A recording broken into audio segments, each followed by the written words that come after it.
Accounting equation सीखने की checklist का 5वां पॉइंट है 3 small basic accounting equations based on balance sheet. तो आइए देखते हैं ये क्या है। आप जानते हैं बैलेंस शीट में दो साइड होते हैं, कैपिटल एंड लायबिलिटी।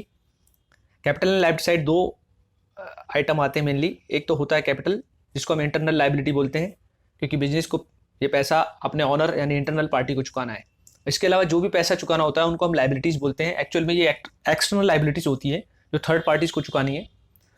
जितना total capital and liability side का होगा उतना ही टोटल असेट का होगा, असेट साइड का टोटल होगा, और सारी एसेट्स का टोटल वही होगा। इसको हम बोल सकते हैं सन्ड्री एसेट्स। अब हम अगर इक्वेशन बनाएं बैलेंस शीट के बेस पर तो 3 इक्वेशन बनते हैं। आप देखिए ध्यान से।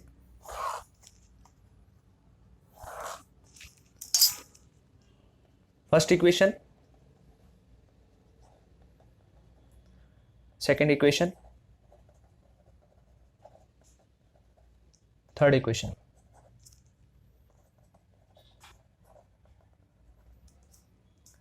सबसे पहले हम निकालेंगे असेट्स, फिर हम निकालेंगे कैपिटल, फिर हम निकालेंगे लायबिलिटी। असेट यहां पर आप देखिए कितनी है, 100 है। असेट 100 है। 100 कब आएगा?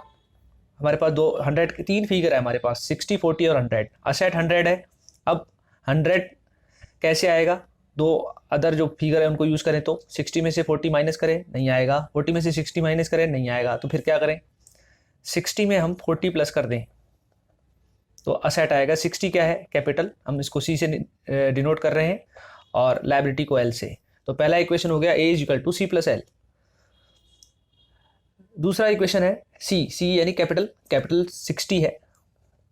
हमारे पास 3 फिगर है, 60, 40 और 100। हमें सी चाहिए, 60 हमने आउटपुट चाहिए। तो हम 100 और 40 को कैसे यूज़ करें? दोनों को प्लस करेंगे तो ये नहीं आएगा।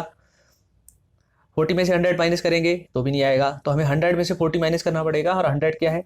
100 असेट है और 40 क्या है? 40 लायबिलिटी है। तो capital is equal to asset minus L liability.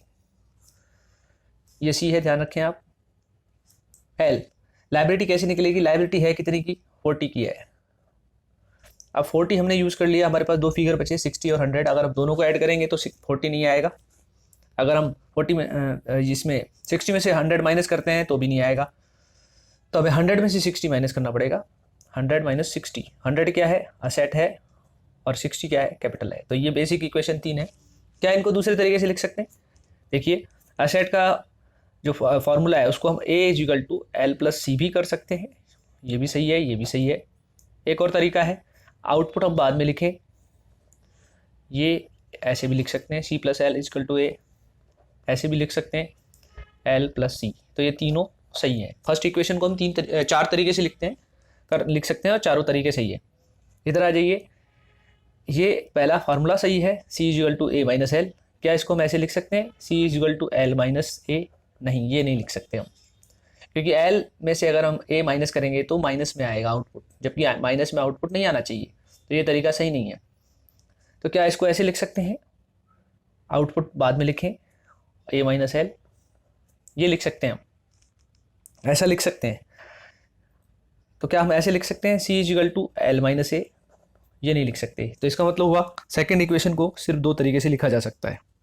तीसरा इक्वेशन है L is equal to A minus C. क्या इसको हम ऐसे लिख सकते हैं, L is equal to C minus A? नहीं लिख सकते, क्योंकि आउटपुट माइनस में आएगा, माइनस में नहीं आ सकता आउटपुट हम बाद में लिखें, एल और ए माइनस सी करें तो ये सही है, ये भी सही है। इसमें बस ये है कि एल इधर लिख दिया है आपने, राइट हैंड साइड, इस ऊपर वाले में लेफ्ट हैंड साइड है, ये नहीं हो सकता। अब यहाँ आइए, क्या इसको और तरीके से लिख सकते हैं, L is equal to C minus A? नहीं लिख सकते। तो इसका मतलब ये हुआ थर्ड इक्वेशन को भी हम केवल 2 तरीके से लिख सकते हैं। तो इक्वेशन के पैटर्न देखिए, 4 पैटर्न यहाँ पर है, 2 यहाँ पर, 2 यहाँ पर है। तो इसका मतलब टोटल 8 पैटर्न सही हैं। Only 8 patterns are right.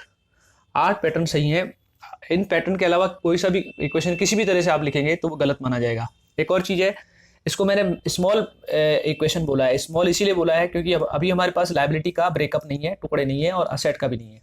अगर असेट और लायबिलिटी के टुकड़ों को लिया जाए और उनको भी उनको प्लस करके इक्वेशन बनाया जाए तो उसको हम बोलेंगे detailed accounting equation. Okay, next चलते हैं हम, अगला पॉइंट है उस पर।